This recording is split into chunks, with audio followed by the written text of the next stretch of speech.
Hi guys, it's Dannii from the Scrapfx design team for November 2021. Today I'm using a Scrapfx Kraft junk journal and I'm going to pop that together and just show you how easy these kits are. You can buy these kits from your local Scrapfx stockist, and it's basically a craft kit, so it's all got different types of textured craft papers, envelopes, bags, corrugated board as you can see on this cover. It also comes with instruction sheet and some binding thread as well, so that you can pop your journal together. As part of the instructions, it suggests that you actually give the front cover, this corrugated board, a coat of clear gesso just to give it a protection and so that you can keep that craft theme happening throughout the journal. So here I'm just placing 2 coats of clear gesso. It actually paints on this white sort of tone, but as it dries out clear. So it gives you a bit of tooth and a bit of protection to the cover, and then that way you can actually work on the craft papers without losing that beautiful craft colour, which is what the theme is of this junk journal. So here I'm putting the pages together. So the kits actually come and they're already scored, and you just basically have to arrange the craft journal the way that you like it. So I'm just using some very large paper clips here just to hold it in position once I've assembled the way I would like that junk journal to go. And I'm going to pierce, just using an awl here, to pierce through the spine of the signature. And I'm just measuring out an even distance between the first, second and third hole, and just piercing that right through the spine of the book.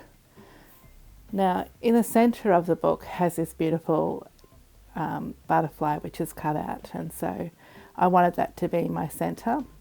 I've decided to thread my book from the outside in. Usually you start from the inside out, but I didn't want a big bow on top of the butterfly body, so I'm doing it in the opposite direction. So I start with my center hole first, and I go from the outside of the book into the center of the spine, piercing right through the butterfly as well. And then I go down to my bottom hole. This is called a pamphlet stitch, and go back out to the outside cover, and then right through to the top hole, and then back through to the center, so coming back out the same hole. The instructions will give you a much better take on that so that you can understand what I've done here. When I ripped that paper clip off, I actually damaged the front corrugated board, but I'm not too fussed with that because I will be able to fix that with some decoration. So just checking that the pages are all stitched in properly, and now I'm just going to assemble a little bit of a collage on the front cover. So this one is a chipboard by Scrapfx. It's called Flower Frame, and I'm just giving it a quick paint of black paint. This is just paper artsy paint, and I'm just going to give it a nice quick coat of black because that will really pop on the craft colour. And here I'm using the collage sheets designed by myself. These are called Frida dolls, and I'm just using or fussy cutting these dolls out, trying to decide which one will look best on the front page because they are different sizes. So I cut out the first one, and I like this one, but I fussy cut the larger of the 2 dolls out. There's actually 3 dolls on the page, and I decide that this one's just fits the page a little better, and will also help to disguise that little mark I made with the paperclip earlier. So I'm just using a bit of acrylic spray here, just giving a bit of a splotch, drying that out, making sure that I've got enough paint. I just put the frame back over and decided that I needed a bit more green paint out, and because it's corrugated board, I'm using a paintbrush just to help spread that paint across as well. Making sure that's nice and dry before adding the next colour. my nozzle's a little blocked, so I'm just splattering it with the pipe on the inside, just giving a bit of a splatter of the pink across the corrugated board. And I really like how that's turned out. This is just a little bit of cheesecloth or medical gauze actually.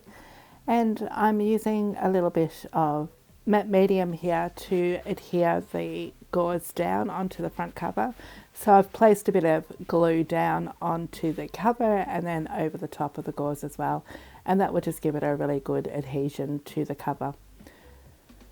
So just making sure that glue is nice and dry before I stick down the flower frame over the top. And I'm just going to use my white glue here with the fine tip nozzle just to add that glue so I don't have any extra glue oozing out.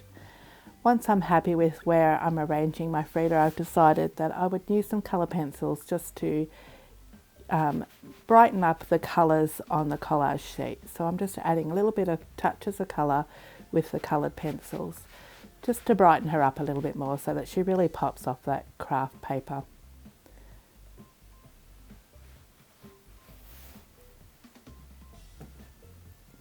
It really helps just to use your pencils to add a little more touch of colour to all your collage papers.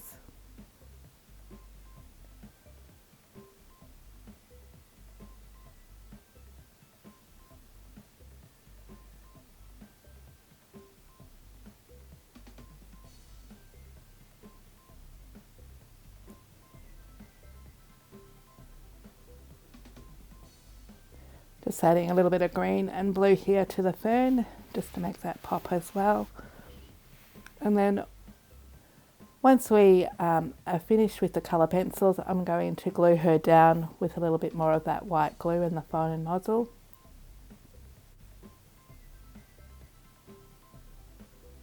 And then when Frida's stuck down nicely, I'm going to use a little bit of sari silk and I'm going to add that to the spine of the book. So I've just selected this nice little teal piece of sari reclaimed silk and I'm just tying that to the actual spine of the book, just using the threads that are there from when we did the pamphlet stitch. So just a basic knot, and I'll be able to use that to bind the book closed as it gets nice and chunky. Now I'm using the Scrapfx stamp set. This is one of my favourites called the Frond. And I'm also using Michelle Logan's Bold Bloom collage papers and of course the Frida quotes as well. So I've stamped out those fronds with acrylic paint onto cardstock, fussy cut them out, stuck them on the page, used the quotes and then of course finished off with just a bright bloom on the bottom of the page, as you can see here. So the cover come up really well and I really love it. I can't wait to fill this junk journal. And wouldn't these be great presents with the festive season coming? So I hope you enjoyed our tutorial today and give a go with these junk journals by Scrapfx. There's quite a lot to choose from. Until next time, thank you for watching.